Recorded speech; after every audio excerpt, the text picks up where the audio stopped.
Yes, I was praying for my grandson. He was 20 and he had drug-related psychosis from marijuana, which made him have appalling hallucinations. And I was very aware when trying to get help for him that being a tall, mixed-race young man, there was no sympathy. I remember the psychiatrist saying in front of him, "Well, you've got a bad packet of genes, haven't you?" I know. And he died under dreadful circumstances because there was an incident he was involved in. There was no locked ward for him to go back to because he had been before. And what had happened is they put him in to Wandsworth jail for 48 hours. And even though they were warned that he was suicidal, somebody gave him back his shoelaces, his trainer laces, and he hanged himself. So it's an issue very, very close to my heart. And irrespective, for the moment, we are hearing a huge amount about suicide because Carl Sargent was a member of the Assembly. He was an important man. But we don't hear about the hundreds and hundreds of men who kill themselves all the time and are anonymous. And we all know that if it were women, there would be a public outcry and masses of funding. So you can imagine, for all those families who've been touched, and it's actually quite frightening, because when you start talking to people, oh yes, it was my nephew, oh yes. So it touches so many people now. And again, there is no sense of outrage. But I want to talk about how I, from the beginning of the refuge, understood that there is no such thing as a gendered violence. It never has been. And so that's the big lie. That the truth of the matter is, and it has always been, I knew in my own family, at both sides of my family, there are 3 generations of violence and alcoholics, and both my parents were dysfunctional and violence prone. Particularly my mother, she was physically very violent to me. So when I opened the refuge, by accident, I was running a community centre, as many of you know, and the first woman came in who was bruised. I took her in because I knew I couldn't send her back, and there was nowhere else for her to go, or anybody else at that point. But almost immediately, I was very aware of the need for refuge for men. I think one of the first things that horrified me was a man drove his car to the back of the refuge where his wife was in the refuge, and he killed himself with carbon monoxide. And I just remember the young policeman coming to tell his wife, and I remember to this day, because he said, "You must sit down, I'll find a chair for you." She said, "Oh, thank God for that." And I just remember that moment thinking, and I just remember her thinking, at that point, I had to do something. So I managed to get a house in North London for a peppercorn rent from the GLC. But this is the shocking part, and this is something that's happening today. The millionaires who are more than willing to put their hands in their pockets for women and children would not give me a penny for a refuge for men. And nothing's changed, as you all know. There is no provision, virtually.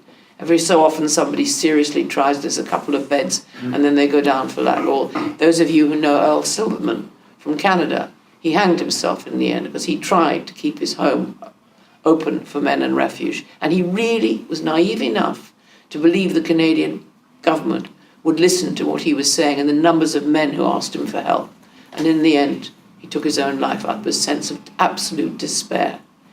And at the moment, is this a perilous time for people like me who have sons, grandsons, and great-grandsons? What kind of a world am I, at 79, going to leave my children and all of my children, or any of you? They're perilous times for men and boys. And there's the frightening part of it is, anywhere you look, it's perilous. It's perilous in education. I was teaching children to read, and I chose to have boys because boys find it harder. And all I can say, I stuck the year because I had 3 boys, but it was child abuse towards the boys. Mostly they were screamed at, and again, there were no men around. These were mostly teachers, desperate, trying to do their best. And what people don't seem to realize, and all of us know, that when boys getting to 9, 10, 11, They need male authority figures. They do not react to women's authority because quite naturally and biologically, they're pulling away from that feminine influence and turning outwards to find their own masculine identities, the other that they need. So I left that. And then recently, from all the different kinds of abuses that have plagued my life and killed so many men, is really false allegations, which is exactly the situation that killed Carl Sargent.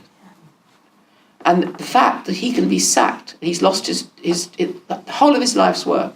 It doesn't matter people saying, oh, well, as they've said to me, oh, well, he must be guilty, that's why he did it. No, any man who knows that there are accusations against him knows he will probably lose his job. If he has children, he has to move out of his house. This is only allegations, no evidence. Has to move out of his house, and it'll take over a year before there'll be any kind of a court case. Now, what people don't know is that the woman, and it's 99.9% it's women who are making these allegations, these women get paid. The Criminal Compensation Board, from the moment she makes the allegation, with no evidence, can hand out up to $500,000 in compensation, depending on what the extent of the so-called allegation.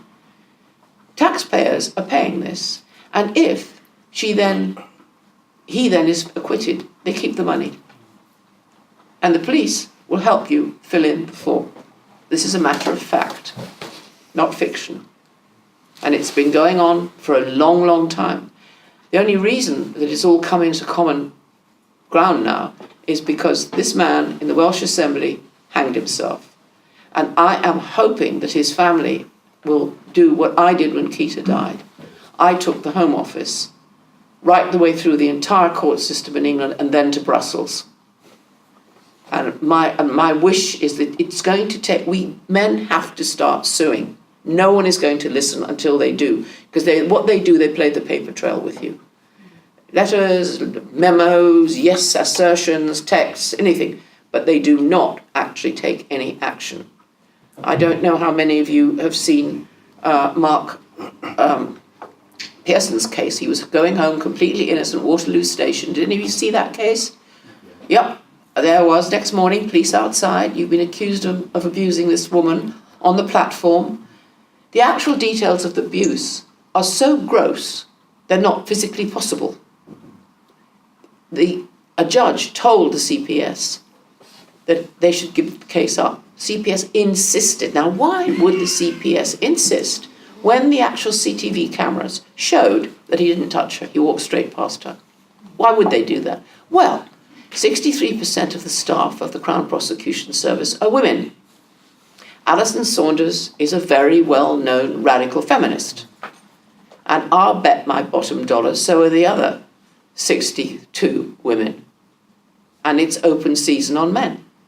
And I think, and people aren't coming out and being honest, because what tends to happen, it's like being drummed out of the brownies. I was a feminist for about 5 minutes when I realized it was nothing to do with equity feminist. It was a Marxist movement, and it was a movement designed to raise money. It was never about women's issues. And what happened, it started in America, and I remember it coming over here. And I remember the early collectives that we all had to go and join. You went to your house, you created a collective.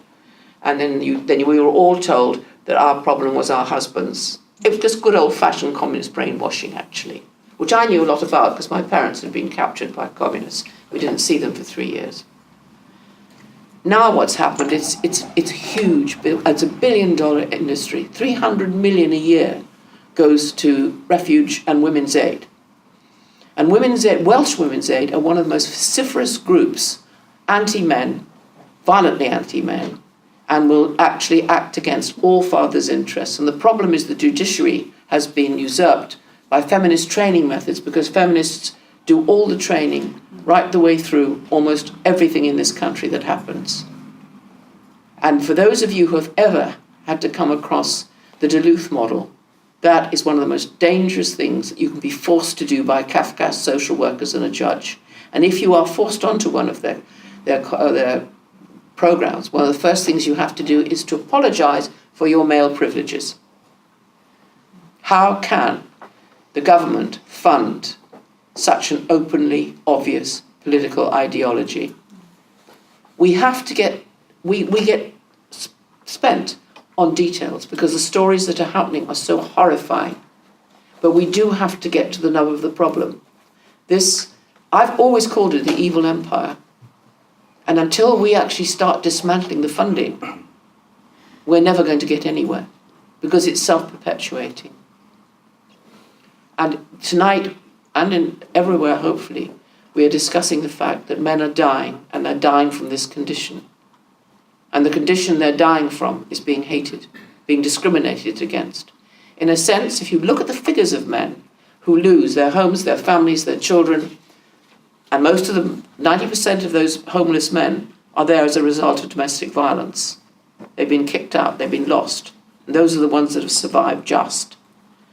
If we look at that, I think it's a form of genocide. I really do. I can't see anywhere in history when women have turned on men like this, men as who are the protectors, men who are out working. 75% of taxes are paid by men who are there, and they are working for their wives, their children, and their families. And I just think the time has come to get down to brass tacks and no longer be afraid. Of course you're afraid. I had all my books that I've ever written pulped, and I lost my income. I'm on income support and I live in one room. It doesn't matter. The only thing I own in life is a very old car. But you have to, at some point, stand up and be counted. It's too easy just to be horrified, upset, moved. We need action, and we need action from men. And I have noticed over the years, more and more men are taking action and speaking out. And I salute them because I know what they have to lose. I think my 15 minutes is up. Okay, thanks, Erin.